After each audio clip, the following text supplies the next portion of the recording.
अच्छा कॉन्सेप्ट बताया था मैंने कि a upon B plus B upon A 7 हो तो हम शॉर्ट ट्रिक लगा सकते हैं n² - 2 वाली।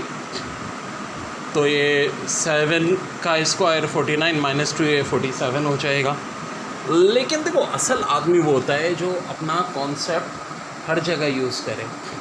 अब एक बार एक सवाल आया था, इफ़ a² + b² = 7ab, ये GRE में आया था सवाल, ठीक है। GRE में ऐसे ही आते हैं, find a² upon b² + b² upon a² + 3ab + b/a, ये किसके इक्वल होगा। सो डियर अगर गौर से देखो ये पूरी इक्वेशन a b से डिवाइड हो सकती है। जी हाँ, यहाँ से 7 बचेगा, यहाँ a/b, यहाँ प्लस b/a। अरे ये तो ऊपर वाली बात हो गई। तो ये क्या आया था, 7 का स्क्वायर 49 - 2 47, और यहाँ भी ये दिया हुआ है, ये तो हो गया 47 बच्चों। ये देखो ऐसे लगाते हैं दिमाग, +3 आगे है a/b + b/a। अरे ये तो अभी हमने 7 के बराबर निकाल लिया, तो पुट कर दिया 7 × 3 = 21 + 47 68, अपने आंसर आ गया। तो ज़बरदस्त भाई। देखिए जी बड़ा प्यारा सवाल है, a/b + b/a = 7, ठीक है, और कह रहे हैं a² upon b² + b² upon a² निकालें। तो देखो मैंने एक फार्मूला बताया था कि x + 1/x अगर n के बराबर हो तो x² + 1/x² n² - 2 के बराबर होता है कि नहीं? बिल्कुल होता है बच्चों। क्या यहाँ वो फार्मूला लगेगा? देखो x और 1/x से मुराद है एक दूसरे के रेसिप्रोकल, यानी अगर देखो यहाँ x ऊपर है तो यहाँ x नीचे, और यहाँ सेम सिचुएशन है, x² ऊपर है x² नीचे। जब भी ऐसी सिचुएशन होगी और n दिया होगा तो आंसर n² - 2 होगा। तो क्या ऐसी ही सिचुएशन है a/b + b/a = 7? ठीक है, तो बिल्कुल है जी। यहाँ a² upon b² + b² upon a², ये आपसे पूछ रहे हैं कि किसके इक्वल होगा। तो डेढ़ बड़ा आसान है, बहुत सिंपल सी बात है। n मेरा क्या हो जाएगा, 7 का स्क्वायर 49 में से 2 माइनस कर लो, 47 इज़ योर आंसर। तो बच्चों बहुत ऑसम क्वेश्चन। 2015 में साल आए -1 + i√3/2 का स्क्वायर। तो देखो इसको a मान लो, इसको भी तो a - b का होल स्क्वायर लगा दो, 3 i² स्क्वायर -2√3 i +1, ठीक है।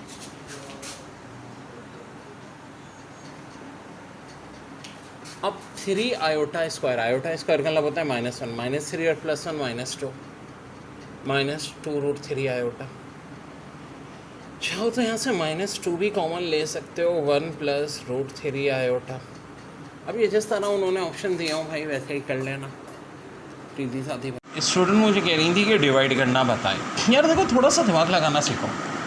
85 और ये बाहर देखने में मुश्किल लग रहा है। 8 का डबल 16 होता है कि नहीं? बिल्कुल होता है।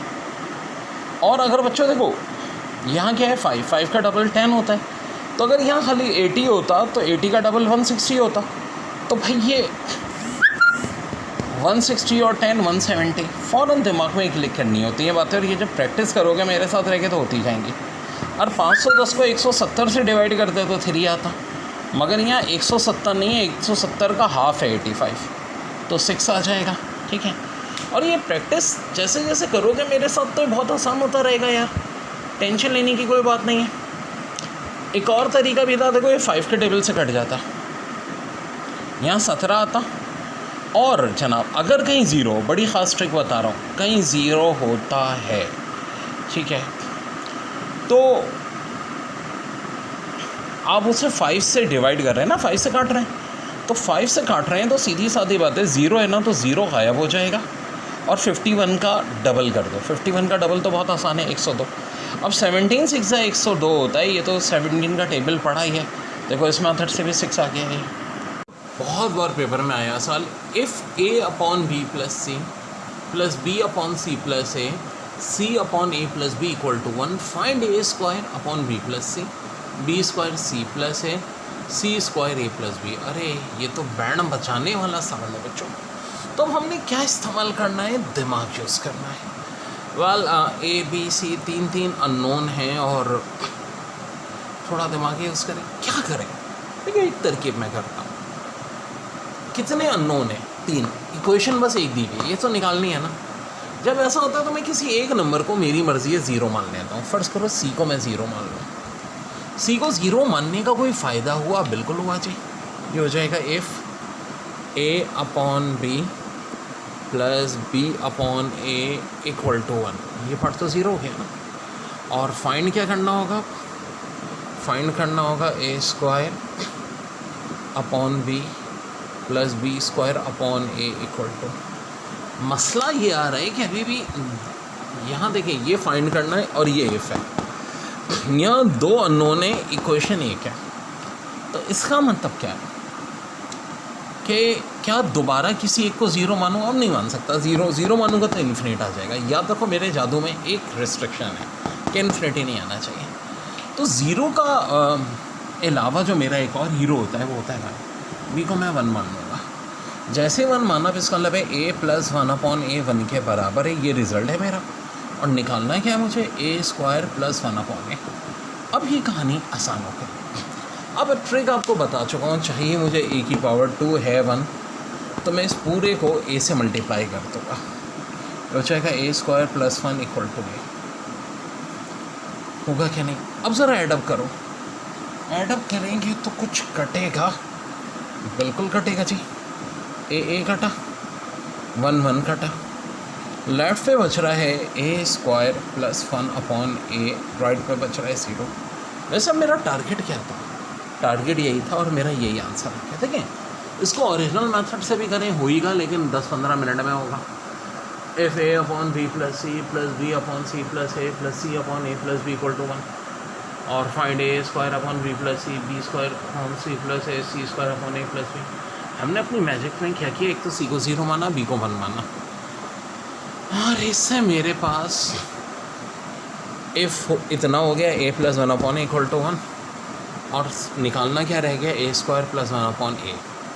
फिर मैंने इस इक्वेशन को a से मल्टीप्लाई करके ऐडअप कर दिया और आंसर आ गया। ऐसे बहुत सॉल्व इंशाल्लाह कराते रहेंगे। ऑसम प्रैक्टिस हो। If x² + 2 = 2x, find x4 - x3 + x² + 2 = 2।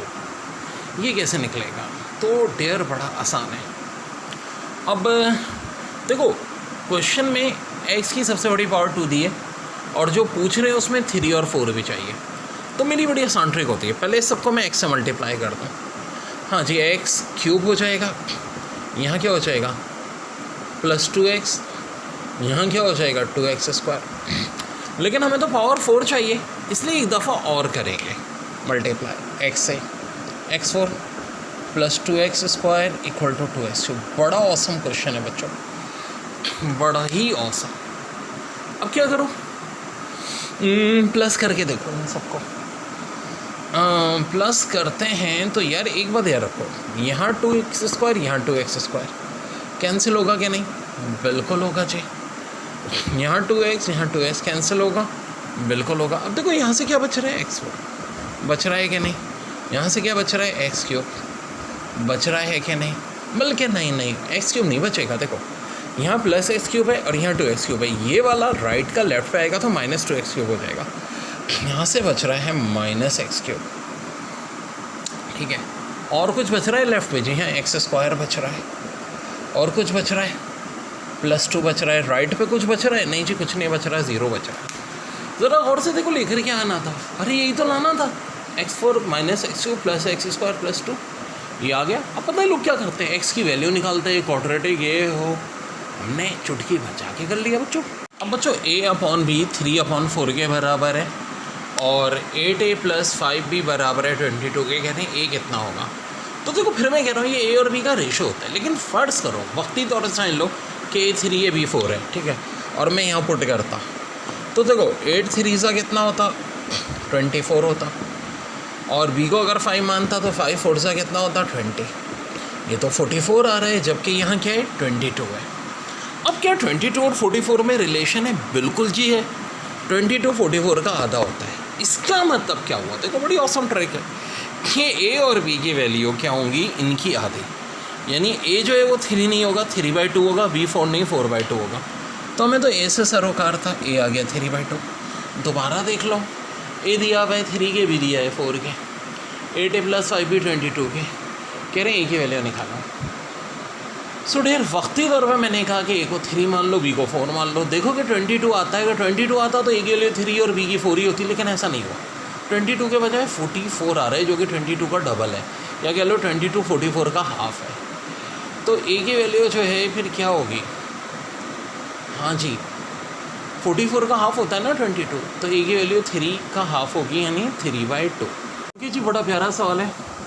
2x divide by 1 plus 1 upon 1 plus X 1 minus X equal to 1, और कह रहे हैं एक्स की वैल्यू तो ज़रा निकालना। वो जो कैसे होगा? 2x वैसे ही रहेगा, 1 प्लस वैसे ही रहेगा।